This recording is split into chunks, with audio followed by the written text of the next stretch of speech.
ನಮಸ್ಕಾರ. 10ನೇ ತರಗತಿಯ ಸಾಮಾಜಿಕ ಸವಾಲುಗಳು ಸಮಾಜಶಾಸ್ತ್ರದ ವಿಭಾಗ ಸಮಾಜ ವಿಜ್ಞಾನ ಪುಸ್ತಕದಲ್ಲಿ ಬಹು ಆಯ್ಕೆಯ ಪ್ರಶ್ನೆಗಳು. ಬಾಲಕಾರ್ಮಿಕ ನಿಷೇಧ ಮತ್ತು ನಿಯಂತ್ರಣ ಕಾಯ್ದೆಯನ್ನು ಜಾರಿಗೊಳಿಸಿದ ವರ್ಷ 1986.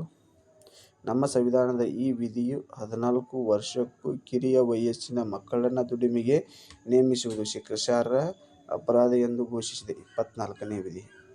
ರಾಷ್ಟ್ರೀಯ ಬಾಲಕಾರ್ಮಿಕ ಯೋಜನೆಯನ್ನು ಜಾರಿಗೆ ತಂದ ವರ್ಷ 1988.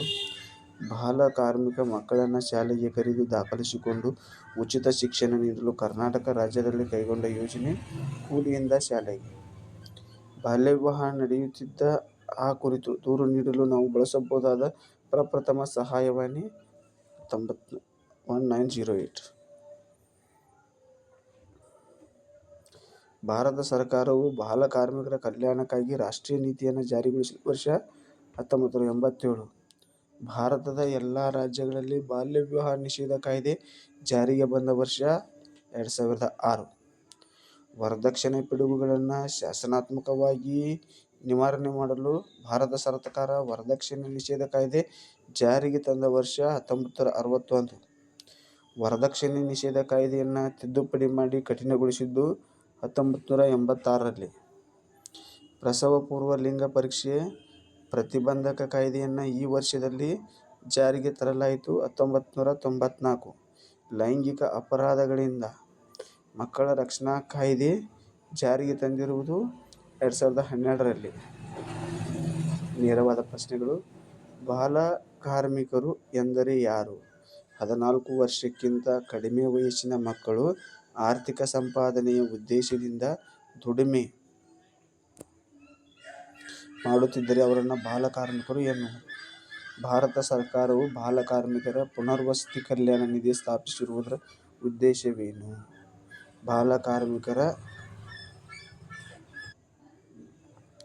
ಬಾಲಕಾರ್ಮಿಕರ ಶೈಕ್ಷಣಿಕ, ವೈದ್ಯಕೀಯ ಮೂಲಭೂತ ಅವಶ್ಯಕತೆಗಳನ್ನು ಪೂರೈಸಲು ಶೋಷಣೆ ತಡೆಯುವುದು. ಬಾಲಕಾರ್ಮಿಕ ನಿಷೇಧ ಮತ್ತು ನಿಯಂತ್ರಣ ಕಾಯ್ದೆಯನ್ನು ಏಕೆ ಜಾರಿಗೊಳಿಸಲಾಗಿದೆ? ಬಾಲಕಾರ್ಮಿಕರನ್ನು ನೇಮಕ ಮಾಡಿಕೊಳ್ಳುವುದನ್ನು ನಿಲ್ಲಿಸಬೇಕೆಂದು ಜಾರಿಗೊಳಿಸಲಾಗಿದೆ.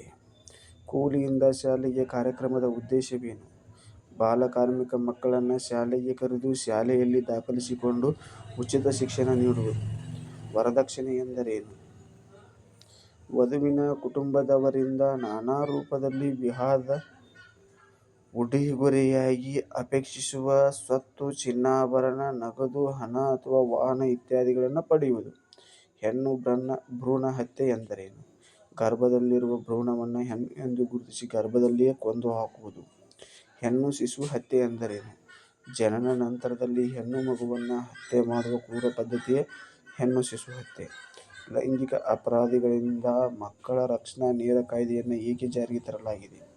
ಇತ್ತೀಚಿನ ದಿನಗಳಲ್ಲಿ ಮಕ್ಕಳ ಮೇಲೆ ಶಾಲೆಗಳಲ್ಲಿ, ಕುಟುಂಬಗಳಲ್ಲಿ, ಸಾರ್ವಜನಿಕ ಸ್ಥಳಗಳಲ್ಲಿ ಹೆಚ್ಚುತ್ತಿರುವ ಲೈಂಗಿಕ ದೌರ್ಜನ್ಯಗಳನ್ನು ತಡೆಯುವ ಉದ್ದೇಶದಿಂದ ಲೈಂಗಿಕ ಅಪರಾಧಗಳಿಂದ ಮಕ್ಕಳ ರಕ್ಷಣಾ ಕಾಯ್ದೆಯನ್ನು ಜಾರಿಗೆ ತರಲಾಗಿದೆ.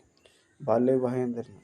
ಕಾನೂನಿನ ಪ್ರಕಾರ 18 ವರ್ಷದೊಳಗಿನ ಹುಡುಗಿಗೆ ಅಥವಾ 21 ವರ್ಷದೊಳಗಿನ ಹುಡುಗನಿಗೆ ಮದುವೆ ಮಾಡಿದರೆ ಬಾಲ್ಯವಿವಾಹ ಎನ್ನುವರು. ಬಾಲಕಾರ್ಮಿಕರಿಗೆ ಕಾರಣ ಬರೆಯಿರಿ. ಕಡು ಬಡತನ, ಕೌಟುಂಬಿಕ ಕಲಹ, ವಿಚ್ಛೇದನ, ಕೌಟುಂಬಿಕ ಹಿಂಸೆ, ಪೋಷಕರ ಅತಿಯಾದ ನಿಯಂತ್ರಣ, ಉದ್ಯಮಿಗಳ ಲಾಭಕೋರತನ, ಅನಕ್ಷರತೆ, ಮಕ್ಕಳ ಅಪಹರಣ. ಅಭಿವೃದ್ಧಿ ಪಥದಲ್ಲಿರುವ ಭಾರತದ ಸಮಾಜ ಎದುರಿಸುತ್ತಿರುವ ಸವಾಲುಗಳಾವು? ಮಿತಿಮೀರಿದ ಜನಸಂಖ್ಯೆ, ಬಡತನ, ನಿರುದ್ಯೋಗ, ಭಿಕ್ಷಾಟನೆ, ಬಾಲ ಅಪರಾಧ, ಬಾಲಕಾರ್ಮಿಕರ ಸಮಸ್ಯೆ, ಭ್ರಷ್ಟಾಚಾರ, ಮಹಿಳೆಯರ ಶೋಷಣೆ, ವರದಕ್ಷಿಣೆ ಕಿರುಕುಳ. ಲೈಂಗಿಕ ಅಪರಾಧ ಮಕ್ಕಳ ಕಾಯ್ದೆ 2012ರ ಪ್ರಕಾರ ಯಾವುದನ್ನು ಲೈಂಗಿಕ ದೌರ್ಜನ್ಯ ಎಂದು ಪರಿಗಣಿಸಿದೆ? ಲೈಂಗಿಕ ಅಪರಾಧಗಳಿಂದ ಮಕ್ಕಳ ರಕ್ಷಣಾ ಕಾಯ್ದೆ 2012ರ ಪ್ರಕಾರ ಲೈಂಗಿಕ ದೌರ್ಜನ್ಯ ಎಂದು ಪರಿಗಣಿಸಿದ ಅಂಶಗಳೆಂದರೆ 18 ವರ್ಷದೊಳಗಿನ ಮಕ್ಕಳ ಮೇಲೆ ಯಾವುದೇ ರೀತಿಯ ಲೈಂಗಿಕ ಶೋಷಣೆ, ಹಿಂಸೆ, ದೌರ್ಜನ್ಯ, ಕಿರುಕುಳ ಮತ್ತು ಹಲ್ಲೆ ನಡೆಸುವುದು, ಅಸುರಕ್ಷಿತ ಸ್ಪರ್ಶ. ಶಿಕ್ಷಣ ಹಕ್ಕು ಕಾಯ್ದೆ 2009 ಬಾಲಕಾರ್ಮಿಕತನವನ್ನು ತಡೆಗಟ್ಟಲು ಸಹಾಯಕವಾಗಿದೆ. ಹೇಗೆ? 6 ರಿಂದ 14 ವರ್ಷದ ಮಕ್ಕಳಿಗೆ ಕಡ್ಡಾಯವಾಗಿ ಉಚಿತ ಶಿಕ್ಷಣ ಕಲ್ಪಿಸಲಾಗಿದೆ. ಈ ಕಾಯ್ದೆಯ ಪ್ರಕಾರ ಖಾಸಗಿ ಶಾಲೆಗಳಲ್ಲಿ 25% ಸೀಟುಗಳನ್ನು ಬಾಲಕಾರ್ಮಿಕರಿಗೆ, ಒಂದು ಹಿಂದುಳಿದ ವರ್ಗದ ಮಕ್ಕಳು, ಪರಿಶಿಷ್ಟ ಜಾತಿ ಹಾಗೂ ಪಂಗಡದ ಮಕ್ಕಳಿಗೆ ಹಾಗೂ ವಿಶೇಷ ಅಗತ್ಯವುಳ್ಳ ಮಕ್ಕಳಿಗೆ ಮೀಸಲಿಡಲಾಗಿದೆ. ಬಾಲ್ಯ ವಿವಾಹ ನಿಷೇಧ ಅಧಿಕಾರಿಗಳನ್ನು ಹೆಸರಿಸಿ.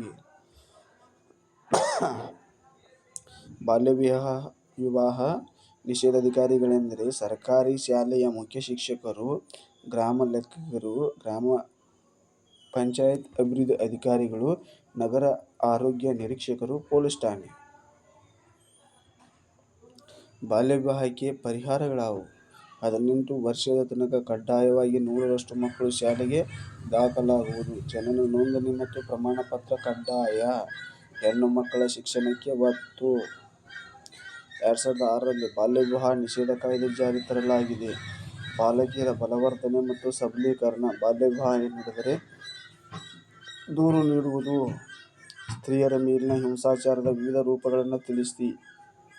ಅತ್ಯಾಚಾರ, ದೌರ್ಜನ್ಯ, ವರದಕ್ಷಿಣೆ ಕಿರುಕುಳ, ಲೈಂಗಿಕ ಕಿರುಕುಳ, ಮಾನಸಿಕ ಕಿರುಕುಳ, ಗರ್ಭಪಾತಕ್ಕೆ ಪ್ರೇರೇಪಿಸುವುದು, ಅವಾಚ್ಯ ಪದಗಳ ಬೈಗುಳ.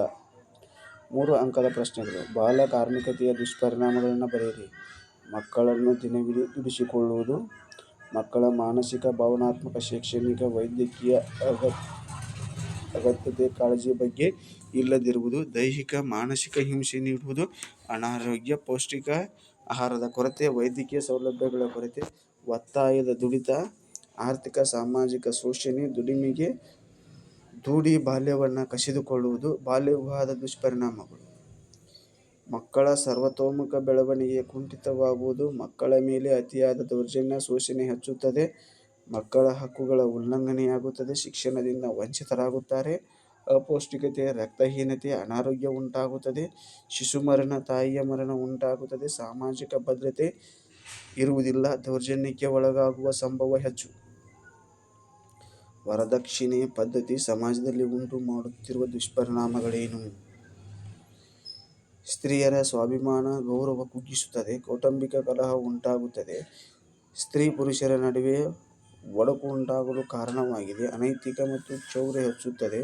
ಕೌಟುಂಬಿಕ ಸಂಬಂಧ ಹಾಳಾಗುತ್ತದೆ. ಮೋಸದ ವಿವಾಹ ನಡೆಯುತ್ತದೆ. ಹೆಣ್ಣು ಭ್ರೂಣ ಹಾಗೂ ಶಿಶು ಹತ್ಯೆ ಪ್ರಕರಣ ಹೆಚ್ಚುತ್ತದೆ. ವಿವಾಹ ವಿಚ್ಛೇದನ ಪ್ರಕರಣಗಳ ಹೆಚ್ಚಳ. ವರದಕ್ಷಿಣೆ ಪಿಡುಗುಗಳನ್ನು ಹೇಗೆ ತೊಲಗಿಸಬಹುದು? 1961ರಲ್ಲಿ ವರದಕ್ಷಿಣೆ ನಿಷೇಧ ಕಾಯ್ದೆ ಜಾರಿಗೆ ತರಲಾಗಿದೆ. 1986ರಲ್ಲಿ ವರದಕ್ಷಿಣೆ ಕಾಯ್ದೆಯನ್ನು ಕಠಿಣಗೊಳಿಸಲಾಗಿದೆ. ವರದಕ್ಷಿಣೆಯ ಸಾವು ಪ್ರಕರಣವನ್ನು ಭಾರತ ದಂಡ ಸಂಹಿತೆ ಹಾಗೂ ಭಾರತ ಅಪರಾಧ ವಿಚಾರಣೆ ಸಂಹಿತೆಗೆ ಸೇರಿಸಿದೆ. ಜನಜಾಗೃತಿ ಮೂಡಿಸುವುದು. ಅಂತರ್ಜಾತಿ ವಿವಾಹ, ಆಧುನಿಕ ಪ್ರಚಾರ ಮಾಧ್ಯಮಗಳು, ಸ್ವಯಂ ಸೇವಾ ಸಂಘಟನೆ, ಮಹಿಳಾ ಸಂಘಟನೆಗಳು. ಬಾಲ ಕಾರ್ಮಿಕತೆ ನಿಯಂತ್ರಿಸಲು ಕೈಗೊಂಡ ಸಂವಿಧಾನಿಕ ಪರಿಹಾರ ಕ್ರಮಗಳಾವು? ಸಂವಿಧಾನದ 24ನೇ ವಿಧಿ ಪ್ರಕಾರ 14 ವರ್ಷಕ್ಕೂ ಕಿರಿಯ ವಯಸ್ಸಿನ ಮಕ್ಕಳನ್ನು ದುಡಿಮೆಗೆ ನೇಮಿಸುವುದು ಶಿಕ್ಷಾರ್ಹ ಅಪರಾಧ. ಮಕ್ಕಳ ಹಿತರಕ್ಷಣೆಯ ಹೊಣೆ ಸರ್ಕಾರದಾಗಿದೆ. 1988ರಲ್ಲಿ ರಾಷ್ಟ್ರೀಯ ಬಾಲ ಕಾರ್ಮಿಕ ಯೋಜನೆ ಜಾರಿಗೆ ತರಲಾಗಿದೆ. ತಾಲೂಕು ಮತ್ತು ಜಿಲ್ಲಾ ಹಂತದಲ್ಲಿ ಬಾಲಮಂದಿರಗಳನ್ನು ತೆರೆದು ಬಾಲಕಾರ್ಮಿಕರ ಮಕ್ಕಳಿಗೆ ಉಚಿತ ವಸತಿ, ಊಟ, ಶಿಕ್ಷಣ ನೀಡಲಾಗುತ್ತದೆ. ಸರ್ವಶಿಕ್ಷಣ ಅಭಿಯಾನದಲ್ಲಿ ಕೂಲಿಯಿಂದ ಶಾಲೆಗೆ ಎಂಬ ಕಾರ್ಯಕ್ರಮ ಹಮ್ಮಿಕೊಂಡು ಶಾಲೆಗೆ ದಾಖಲಿಸಲಾಗುತ್ತದೆ. 2009ರಲ್ಲಿ ಶಿಕ್ಷಣ ಹಕ್ಕು ಕಾಯ್ದೆ ಜಾರಿಗೆ ತರಲಾಗಿದೆ. ಬಾಲಕಾರ್ಮಿಕ ಪುನರ್ವಸತೀಕರಣ ಕಲ್ಯಾಣ ನಿಧಿಯನ್ನು ಸ್ಥಾಪಿಸಲು ಸರ್ವೋಚ್ಚ ನ್ಯಾಯಾಲಯ ಆದೇಶ ನೀಡಿದೆ. 1987ರಲ್ಲಿ ಬಾಲಕಾರ್ಮಿಕರ ಕಲ್ಯಾಣಕ್ಕಾಗಿ ರಾಷ್ಟ್ರೀಯ ನೀತಿ ಜಾರಿಗೊಳಿಸಿದೆ. 1988ರಲ್ಲಿ ಬಾಲಕಾರ್ಮಿಕರ ಕಲ್ಯಾಣಕ್ಕಾಗಿ ಕಾರ್ಯಯೋಜನೆಯನ್ನು ರೂಪಿಸಿದೆ. 2006ರಲ್ಲಿ ಬಾಲಾಶ್ರಮ ನಿರ್ಮೂಲನೆ ಮತ್ತು ಪುನರ್ವಸತೀಕರಣ ಕಾಯ್ದೆ ಜಾರಿಗೊಳಿಸಲಾಗಿದೆ. ಧನ್ಯವಾದಗಳು. ಮುಂದಿನ ವಿಡಿಯೋವನ್ನು ನೋಡೋಣ. ನಮಸ್ಕಾರ.